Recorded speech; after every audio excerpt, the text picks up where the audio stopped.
Vuk Stefanović Karadžić.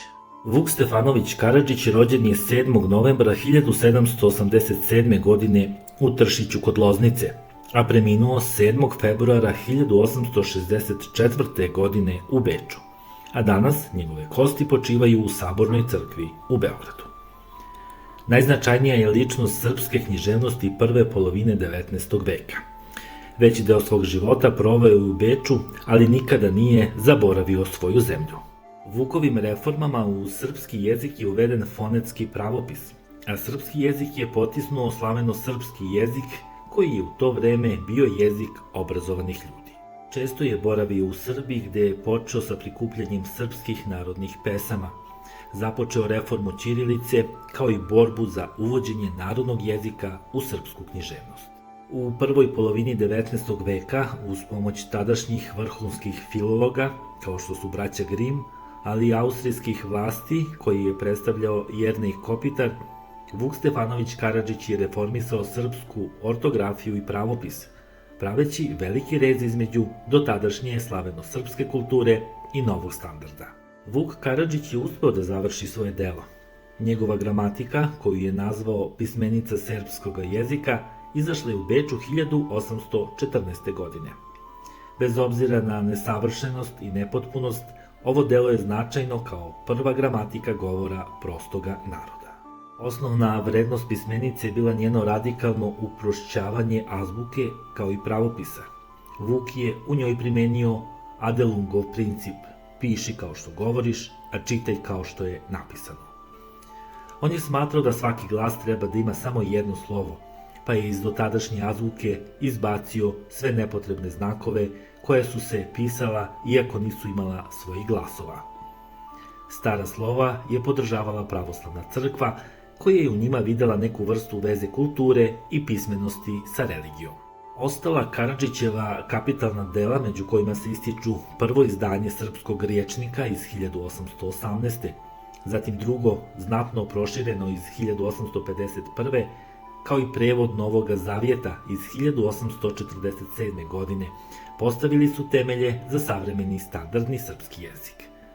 Lik i delo Vuka Karadžića ostavili su trag u razvoju i ostalih južnoslovenskih jezika. Svi znate onu moju čuvenu uzrečicu: piši kao što govoriš, čitaj kao što je napisano. Ali ja, u mom životu, zapisao sam mnoge poslovice mog srpskog naroda. Izvolite, deco moje, kažite ono što je Čika Vuk rekao i zapisao. Bez društva nema junaštva. Ko vraga srećom traži, taj će ga i naći. Ako činiš dobro, ne udaraš veliko zvono. Ko drugom jamu kopa, sam u nju upade. Tabljenik se za slamku hvata. Bez muke nema nauke. Ko visoko leti, nisko pada. Bilo pa i prošlo, kao i lanjski sneg. Ako zlo neće od tebe, a ti beži od njega. Bežao od vaške, pa pao medved u šake. Bez bora nema dogovora. Ljubav je puna i meda i jada. Blago tome koji pameti nema. Bogat jede kad hoće, a siromašan kad može. Bog zatvori jedna vrata, a otvori stotinu. Bog je najpre sebi bradu stavio. Svaki čovek sebe voli najviše. Čuvaj se čoveka koji nije kadar suzu da pusti. Bolesnik malo jede, ali mnogo troši. Lavica jednom okoti, ali lava. Bez zdravlja nema bogatstva. Bolje vide dva oka nego jedno. Kad stari pas laje, treba vidjeti šta je. Bolje verovati svojim očima nego tuđim rečima. Lijepa reč Gvozdana vrata otvori. Bolje da nas 5 nego sutra 6. Kajanje je lek za svaki greh. Ko se ljudi ne stidi, ni Boga se ne boji.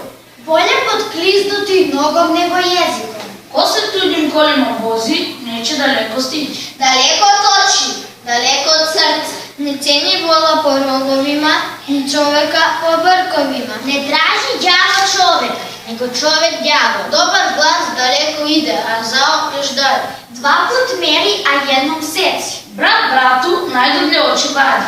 Ko ima obraz, dobro živi, a ko nema, još bolje. Budala kad čudi, misle da je mudar. Dok jednom ne smrkne, drugom ne svane. Ko laže za tebe, lagaće i protiv tebe.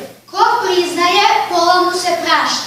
Ljubav je slepa, ali je lepa. Jezik laže, srce istinu kaže. Ljudi moji, dokle biste dogurali da ste samo malo čika Vuka slušali?